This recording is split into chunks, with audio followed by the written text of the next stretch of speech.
So I would just like to go back to this problem and discuss it again, especially for my Tuesday class, wherein we discussed different values for the concentration of acetic acid here in HCl.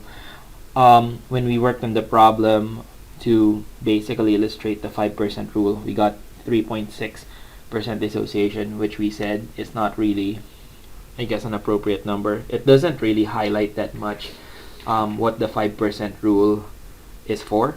So I thought I'll just make some changes to the numbers here. So let's work together on solving this problem. So now, again, it's the same problem wherein you have acetic acid, a weak acid, and hydrochloric acid, a strong acid. Okay, except for those in red, that's the new concentrations that I've set.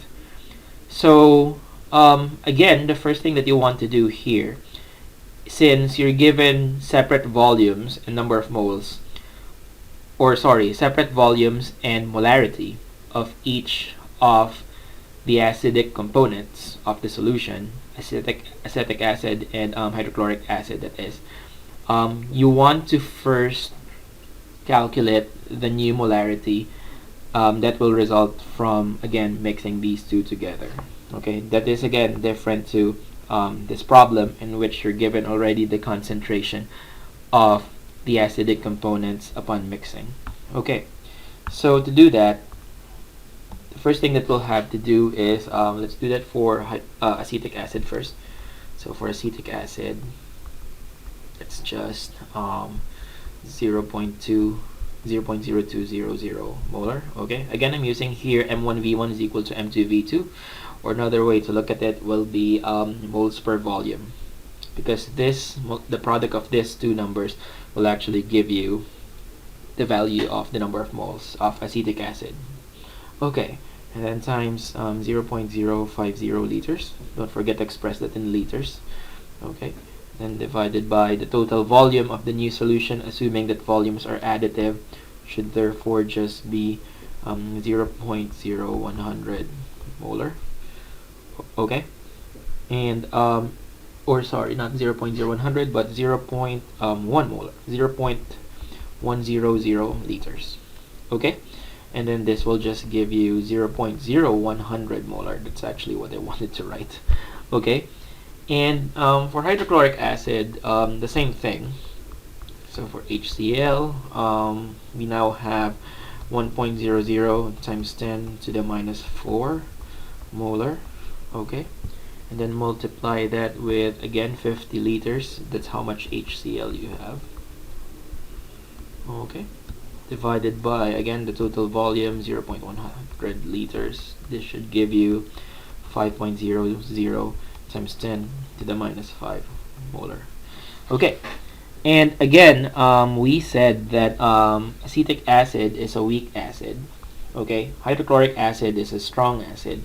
So therefore here, the pH of the solution should be dictated mostly by the concentration of hydrochloric acid.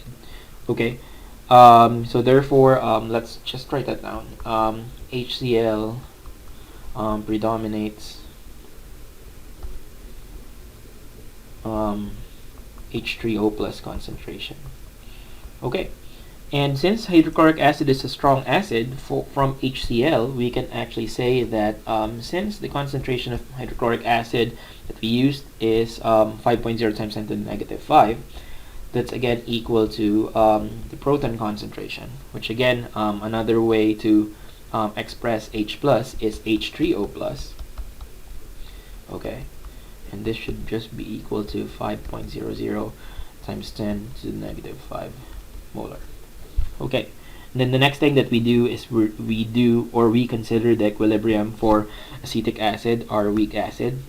So writing a nice table, that should be molarity, and then acetic acid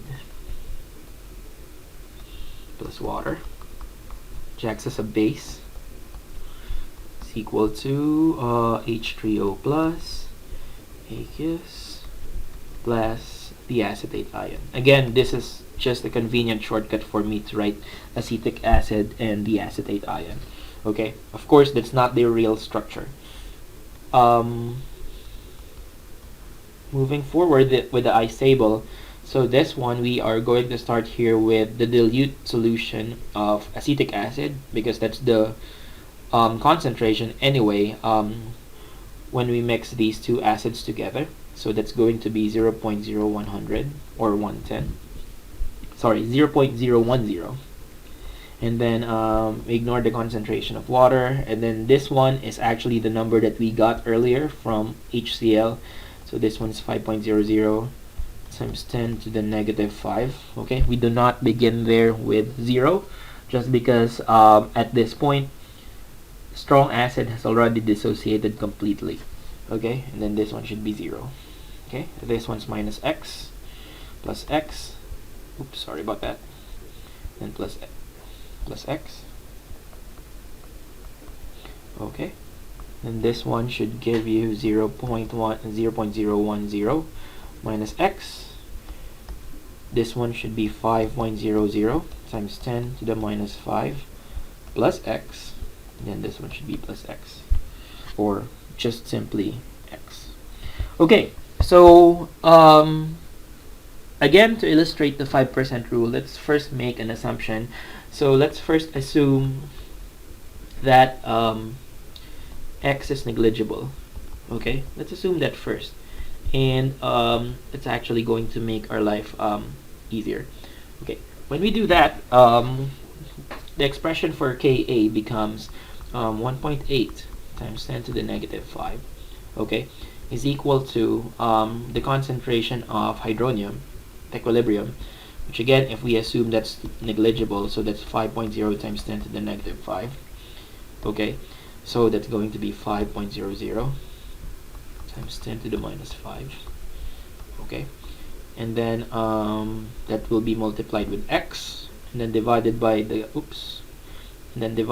concentration of acetic acid at equilibrium, which we again are going to assume to be roughly the same as the original concentration, so x 0.010. Okay, and then solving for x, we are just going to get 3.6 times 10 to the negative 3 molar.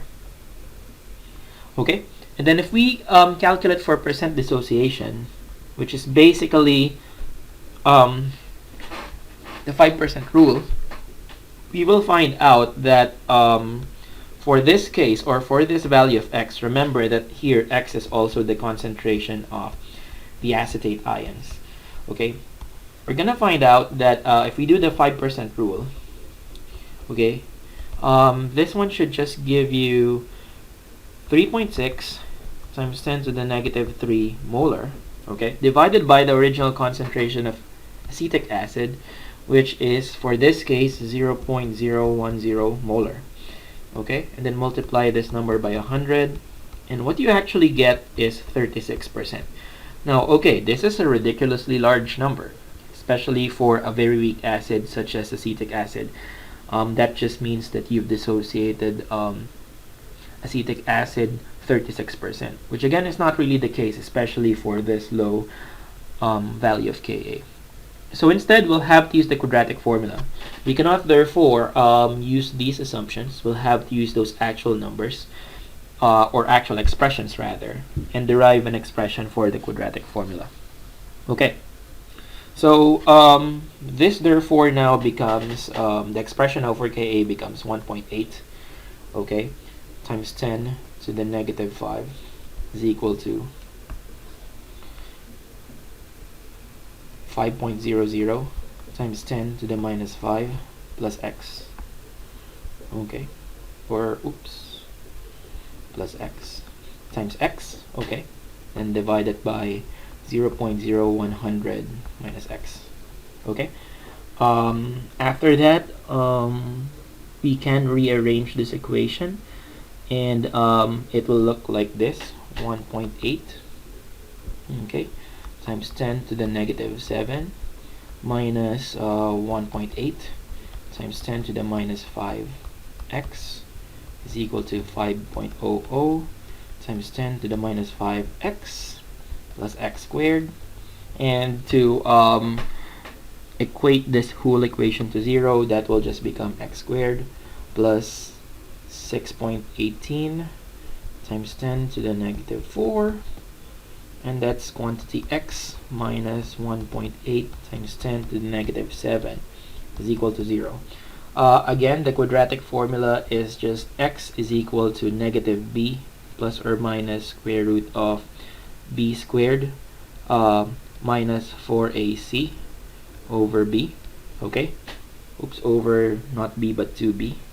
Okay, here note that a is equal to 1, b is equal to 6.18 times 10 to the negative 4, and then c is actually equal to negative 1.8 times 10 to the negative 7. Okay, so if we plug that in the quadratic formula, it will look like this. So negative 6.18 times 10 to the negative 4 plus or minus 6.18 times 10 to the negative 4 squared, oops, minus 4 times 1 times negative 1.8 times 10 to the negative 7. Do not forget that negative term, otherwise you will have an unreal number. Okay, and then this one should be times 2 times 1, and then you're gonna get two x values. X sub 1 should be equal to 2.2 times 10 to the negative 4 molar. Okay, that's basically, by the way, a really different number from the one that we calculated earlier for the value of x. And also x2 should be equal to negative 0.0083 times 10 to the negative 4. Of course, there's no such thing as a negative concentration, so we're going to reject that. So let's just write this for clarity's sake. Okay, so we're going to reject this value because, again, there's no such thing as a negative value for x. Okay, so now if x is equal to that number, so that means that the concentration of acetate, therefore, in solution, okay, concentration of acetate in solution, therefore, should be that number. So that's going to be 2.2 times 10 to the minus 4, okay, molar. And then for the concentration of hydronium, okay, we're actually, instead of actually taking this one, we're going to actually just use this one, which we used from which we used for acetic acid. So that one should be H3O plus, okay, is equal to 5.00, okay, times 10 to the minus 5, okay, and then plus 2.2 times 10 to the minus 4. Okay, what this basically just shows is, sure, acetic acid is a weak acid, but it has dissociated enough hydronium ions for it to matter, for it to contribute to the pH. So this one should be 2.7 times 10 to the negative 4 molar, and therefore the pH should be negative log of that number, 7 times 10 to the negative 4 molar, and this should just give you 3.57.